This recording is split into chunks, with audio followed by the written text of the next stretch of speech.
Pemilihan langsung jelas lebih demokratis. Political will untuk penyelenggaraan pemilu yang mudah dan murah. Caranya pertama hilangkan threshold. Kedua penegakan hukum yang benar di masa pemilu. Beri hukuman yang praktek money politik. Rubah metode kampanye.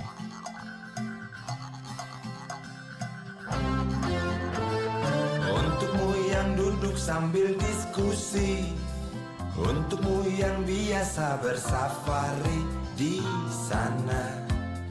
Oke, Bang Refli, apa plus minusnya kalau pilkada dikembalikan ke DPRD? Lebih banyak manfaat apa mudaratnya?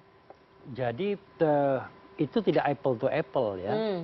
Kita bicara tentang pemilihan langsung dan pemilihan oleh DPRD. Jadi gini, itu sebenarnya bukan sistemnya yang diubah ya. Kalau kita bicara sistem pemilu itu adalah bagaimana misalnya seseorang itu terpilih dan lain sebagainya. Tetapi ini yang diubah itu adalah antara pemilihan langsung dan pemilihan tidak langsung. Jadi cara atau metode memilih pemimpin. Nah itu hal yang menurut saya memang paling substantif jadinya. Tetapi kalau kita lihat misalnya pasal 18 ayat 4 Undang-Undang Dasar 45, memang di situ tidak dikatakan bahwa cuma dipilih secara demokratis. Tapi kalau kita mengatakan the degree of democraticness, ya jelas pemilihan langsung kan begitu. Tapi kalau Anda bicara mengenai biaya penyelenggaraan, ya pemilihan DPRD, maka tidak apple to apple. Karena itu, saya suka dengan tema ini, memudahkan dan memurahkan pemilu. Jadi tidak hanya pilkada, tapi legislatif dan juga pilpres. Nah, bagaimana kita memudahkan dan memurahkan itu? Itu kalau kita punya yang namanya political will, itu mudah sekali, banyak yang bisa kita mudahkan dan murahkan. Anda mau contoh misalnya, sebagai contoh adalah hilangkan threshold.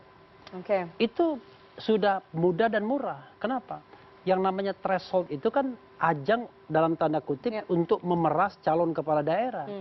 Membeli partai politik itu sudah menjadi rahasia umum. Anda nggak bisa datang ke partai politik, minta dukungan, kalau dulu kan 20% kursi. Sekarang untung ada putusan MK kan, bisa 6,5% misalnya. Nah datang ke partai politik itu sudah pasti minta uang. Nggak ada yang namanya no freelance, tidak ada yang namanya makan siang yang gratis. Itu baru satu sisi. Yang kedua adalah, misalnya kalau kita bicara tentang effective electoral justice systemnya. Penegakan hukum pemilu yang efektif. Nggak ada yang efektif. Pasal tentang money politics itu mati pasal itu. Kan dikatakan bahwa siapa yang terbukti melakukan politik uang, memberikan atau menjanjikan uang kepada calon pemilih dan macam-macam, maka dia bisa didiskualifikasi oleh Badan Pengawas Pemilu. Dan ini terbukti nggak pernah kejadian ya? Nggak pernah. Sekarang pertanyaan saya adalah, berapa orang untuk membuktikan bahwa money politics itu dibuktikan dan kemudian bisa membuat orang didiskualifikasi. Ini di MK ini sudah ada ratusan kasus, lebih dari 200 kasus. Mostly bicara tentang money politics. Di depan mata saja, itu money politik dianggap Bawaslu nggak terbukti. Jadi ada banyak komponen-komponen yang membuat kemudian pilkada, pemilu legislatif, dan kemudian pilpres ini menjadi mahal. Makanya marilah kita berdiskusi memudahkan dan memurahkan pemilu tanpa menghilangkan the degree of democraticness di dalam pemilihan. Itu yang paling penting.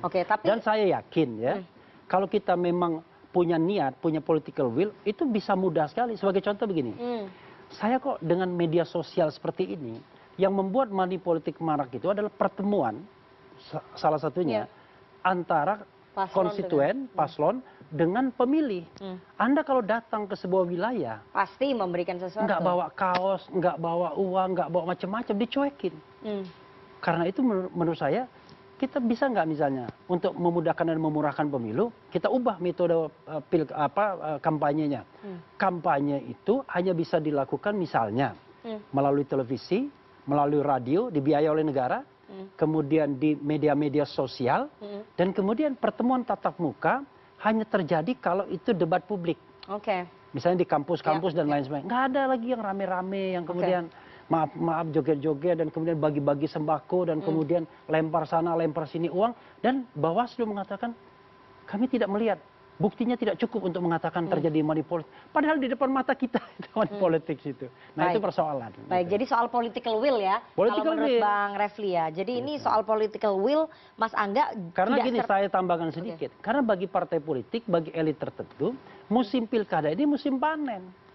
Bagaimana kemudian uang-uang di bawah bantal itu keluar semua. Oke. Iya kan? Iya. Uang, karena itu pergerakan uang luar biasa dan kesempatan untuk memeras para konglomerat, para cukong-cukong, pilkada, pileg dan lain sebagainya, termasuk memeras para calon. Oke. Gitu. Soal political will, jadi tidak harus serta-merta mengubah sistem pemilihannya dari langsung menjadi tidak langsung, tapi harus ada political will dari partai politik itu sendiri, dari elit.